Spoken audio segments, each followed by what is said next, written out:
going to check photos. Picture close. Those look wonderful. I can't see now. Pop up. Let's pull these out. I'm going to show you these now. Those have such a beautiful color. Look at that. Let's flip. I'm going to flip these and put them back in for like a little bit. That oil is really nice and hot. How do you know they're close? I go on texture. I'll check like this. So see how it's got some texture still left. It's got some give. I'm going to put them back in. I like to do the flip so that they get the heat from the top when we cook both sides. So I would just go by texture. If you want them, you know, a little softer, I would. There's also, like, when they come out of the oven and they sit, they're going to carry over a little bit, so we'll think about that as well. That's something else. I'll saute back here so you can see. What do we got? We got shallots, garlic. We got to have all our stuff together. Our mise en place. Bring that over here.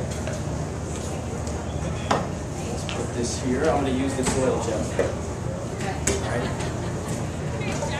Any questions? Alright. I must be explaining well. That's it. Alright. So, I'm going to cut these shiitakes to kind of mirror the shape of the maitake. So I'm going to probably just julienne these, or cut them, well, I'll cut them a little thicker than a julienne. Just cut them like this.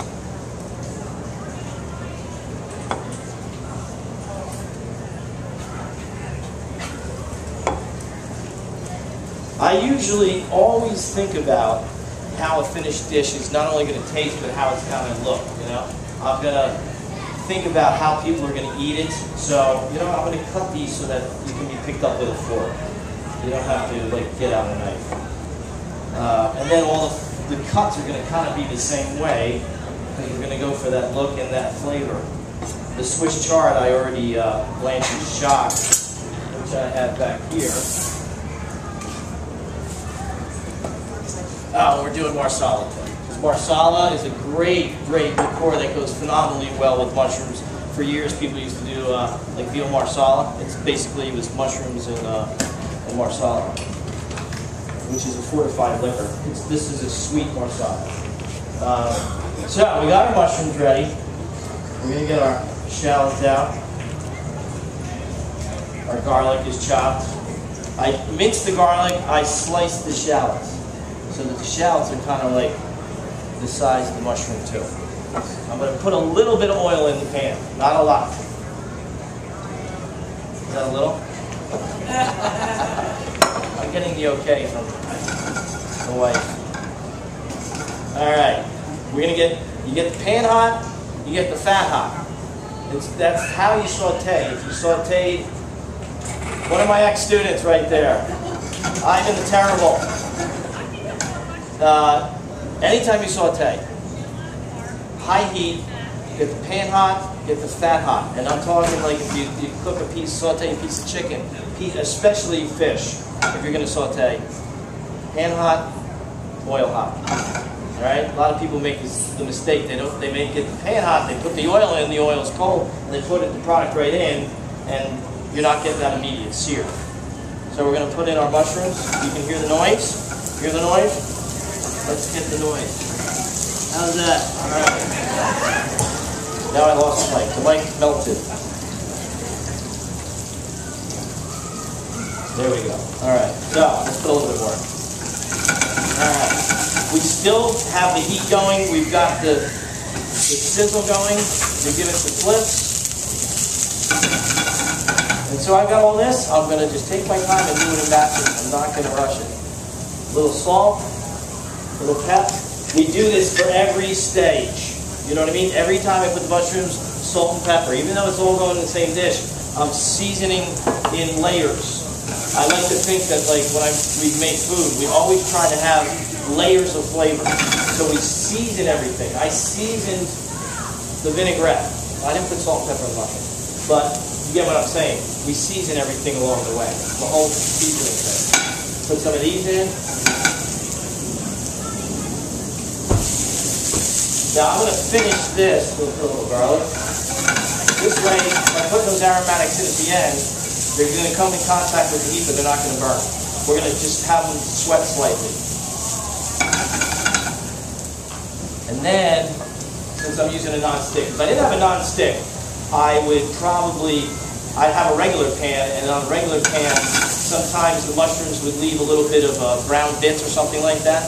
They call it the fons. I would maybe at the very end add a little marsala, pull the fons off because that's more flavor, and put in the finished dish. But since we have a non-stick, I'm going to do a little of that. And we'll do that every stage of the way.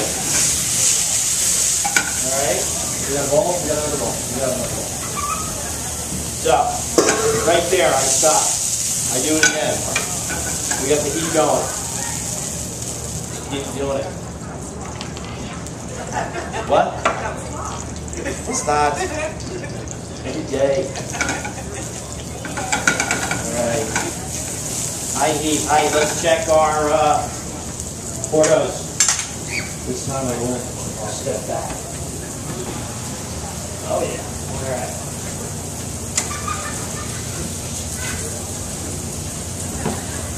Be very careful when you pull this out of the oven because we've got a lot of oil here. Look at those. Gorgeous. Flip them over again. Alright. Did I salt and pepper? Alright, thank you.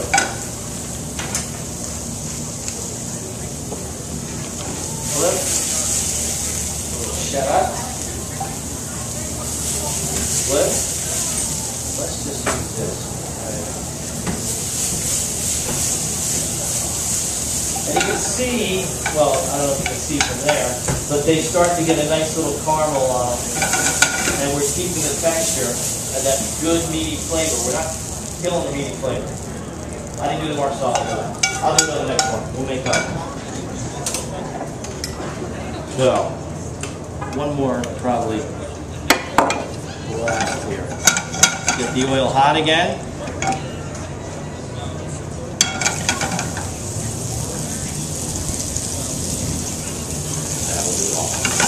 Alright.